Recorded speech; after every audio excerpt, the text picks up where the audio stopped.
समस्त देवतागण,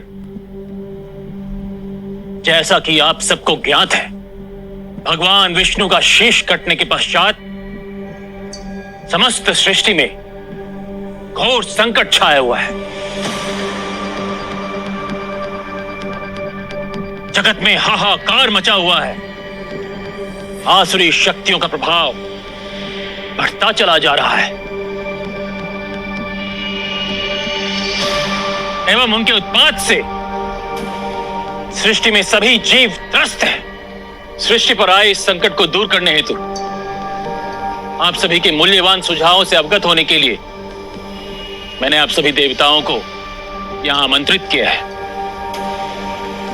अतएव आप सभी देवता एक एक कर अपना विचार प्रकट करते हुए हमें अपने सुझावों से अवगत कराने का कष्ट करें।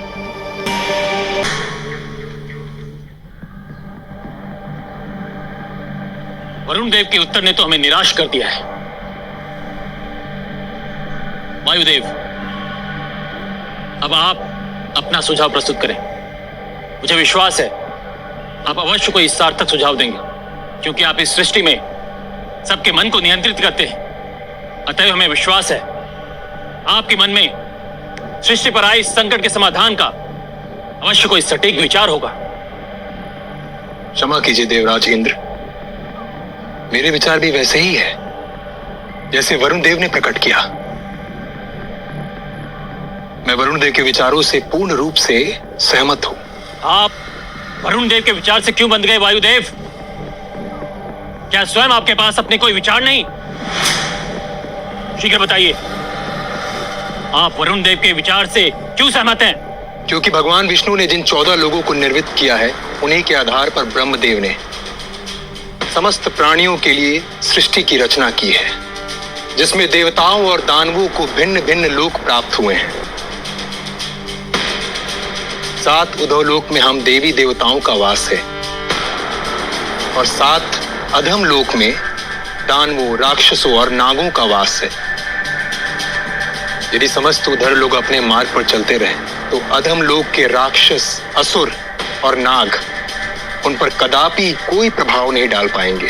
क्या आपको यह ज्ञात नहीं कि 7 ऊर्ध्वलोकों में से एक लोक पृथ्वी लोक भी है, जहां पर देवता नहीं मनुष्यों का निवास है, और वे मनुष्य अपनी मानवीय दुर्बलताओं के समक्ष विवश है, जन्म मृत्यु में बंधे हुए, सुख दुख के चक्र में उलझे हुए, जिन्हें सदैव अपनी असुरक्षा की भय की आशंका बनी रहती है। यदि पृथ्वी लोक पर आसुरी शक्तियों का प्रभाव बढ़ गया तो वे मानव कदापि उचित मार्ग नहीं ले पाएंगे।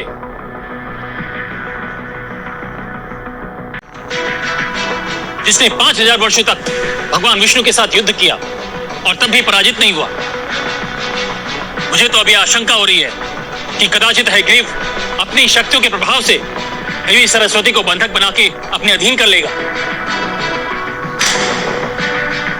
आपकी यह आशंका निर्मूल्य नहीं है देवराज, क्योंकि जो भगवान विष्णु से 5000 वर्षों तक लड़ता रहा, उसे इतनी सरलता से देवी सरस्वती कैसे परास्त कर सकती है? घोषित करना होगा।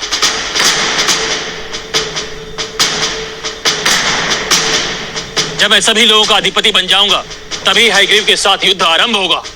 ये कैसे संभव हो सकता है इंद्रदेव? 7 उधर लोक के अपने अपने अधिपति अपने लोकों में सुचारू रूप से कार्य कर रहे हैं, और सत्यलोक के ब्रह्मदेव ने माता सरस्वती को आज्ञा दी है कि वो 14 लोकों की यात्रा करे। आप ब्रह्मदेव का गुणगान मत कीजिए। उनकी निद्रा से, उनकी निर्बलता से सृष्टि पर यह विकट संकट आया है, जो स्वयं वेदों की रक्षा नहीं कर सके। उनसे आप सृष्टि पर आए इस संकट के समाधान का आशा कर रहे हैं? कदापि नहीं। अब इस विकट समस्या का समाधान न ब्रह्मदेव कर सकते हैं, न देवी सरस्वती, मात्र मैं देवराज इंद्र सृष्टि को अब सभी समस्या से मुक्त करा सकता हूं। अतः आप सभी देवता युद्ध के लिए तैयार रहें, क्योंकि ब्रह्मदेव एवं देवी लक्ष्मी की सहमति प्राप्त करते ही मैं 14 लोगों के अधिपति के रूप में तत्क्षण हयग्रीव पर आक्रमण कर दूंगा। अब तक तो मैं स्वर्ग लोक का अधिपति था, किंतु अब 14 लोगों का अधिपति कहलाने वाला हूं। तत्पश्चात ना कोई असुर देवता पर संकट बनेगा, ना कोई वेद ग्रंथ चुराने का साहस करेगा। अब मैं ब्रह्मदेव एवं देवी लक्ष्मी से सहमति के लिए प्रस्थान करने वाला हूं और वहां से लौटकर आते ही तत्क्षण हयग्रीव से युद्ध की घोषणा करूंगा।